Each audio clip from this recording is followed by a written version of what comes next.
اس کے فوراً بعد عمران نے اسے کشمیری میں ہی کہا کہ میں تمہیں فرار کرنے آیا ہوں، فوراً میرے ساتھ باہر نکل چلو۔ اسے معلوم ہوا کہ ان میں سے صرف ایک مجاہد کے سامنے کی جانب دونوں ہاتھوں میں ہتھ کڑی لگی ہوئی تھی۔ بیڑیاں کسی کے پاؤں میں نہیں تھیں جیسا کہ دلاری نے اسے بتایا تھا۔ عمران وہاں رک کر ہتھ کڑی کا تالا کھولنے میں وقت ضائع نہیں کرنا چاہتا تھا۔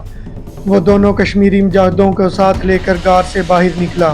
جنگل کو اسی طرف بند کر دیا تھا اور انہیں اپنے ساتھ دوڑاتے ہوئے درختوں کے اندھیرے میں غائب ہو گیا۔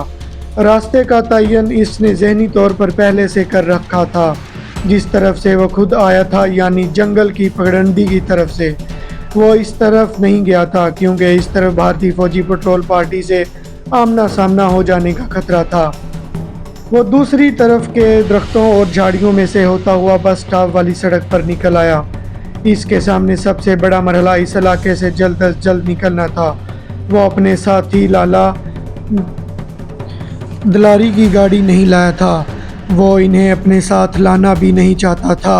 ان گاڑیوں سے ان کی نشاندہی ہو سکتی تھی اور وہ نہیں چاہتا تھا کہ ملٹری انٹیلیجنس انہیں اپنی زد میں لے، کیونکہ ابھی عمران کو ان لوگوں کے ساتھ ہی رہنا تھا اور اپنا سب سے اہم مشن مکمل کرنا تھا جس کی خاطر وہ وہاں آیا تھا۔ سڑک پر چلنے کی بجائے وہ سڑک سے ہٹ کر کھیتوں میں آ گیا۔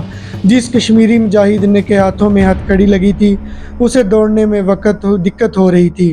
جب وہ دوڑا لے کر کافی دور نکل آیا تو اس نے ہیئر پن کی مدد سے ہتھ کڑی کا تالا کھول دیا اور ہتھ کڑی اتار کر کھیتوں میں پھینک دی۔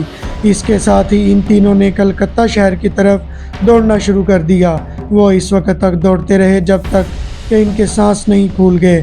اس کے بعد وہ چلنے لگے، مگر وہ کافی تیز چل رہے تھے۔ وہ کوارٹروں کی ایک قطار کے عقب سے گزرے تو عمران کو ایک کوارٹر کے باہر درخت کے نیچے آٹو رکشہ نظر آیا۔ وہ تیز تیز چلتے اس کے پاس آ گئے۔ عمران نے کشمیری مجاہد کو رکشے میں بیٹھنے کا اشارہ کیا۔ اسی جانب سے ایک کتے کی بھونکنے کی آواز آئی۔ جب دونوں کشمیری مجاہد رکشے میں بیٹھ گئے تو عمران نے ڈرائیونگ سیٹ پر بیٹھتے ہی رکشے کو سٹارٹ کیا اور تھوڑی دیر بعد رکشہ سڑک پر کلکتہ کی طرف بھاگتا چلا جا رہا تھا، مگر راستہ کافی لمبا تھا۔ کلکتہ ایک بہت وسیع و عریض شہر ہے اور یہاں فاصلے بہت زیادہ ہوتے ہیں۔ شہر کی روشنیاں قریب آ کر پیچھے کو گزرنے لگی تھیں۔ اچانک رکشے کے انجن نے جواب دے دیا اور رک گیا۔ عمران نے کہا، تیل ختم ہو گیا ہے، اس طرف سے آ جاؤ۔ مجاہد کو لے کر وہ ایک چھوٹی سڑک پر آ گیا جو آگے جا کر بڑی سڑک پر نکل جاتی تھی۔ عمران اس بڑی سڑک پر پہنچتا جا رہا تھا کیونکہ وہاں سے نہ کوئی رکشہ ٹیکسی مل سکتی تھی۔ کلکتہ شہر میں ساری رات ٹیکسیاں، آٹو رکشہ چلتے رہتے تھے۔ بڑی سڑک پر پہنچنے کے بعد وہ تھوڑی دور ہی چلے گئے ہوں گے کہ انہیں ایک خالی رکشہ مل گیا۔ وہ اس میں سوار ہو گئے۔ عمران نے ڈرائیور سے کہا، ڈلہوزی اسکوائر چلو۔ وہ ڈرائیور کے آگے چت پور یا لوئر چت پور روڈ کا نام نہیں لینا چاہتا تھا۔ اس طرح سے زکریا اسٹریٹ کے امام مسجد صاحب پر زد پڑنے کا خطرہ تھا، کیونکہ مسلمانوں کا یہ علاقہ پہلے ہی کلکتہ پولیس اور CID کی نگاہ میں تھا۔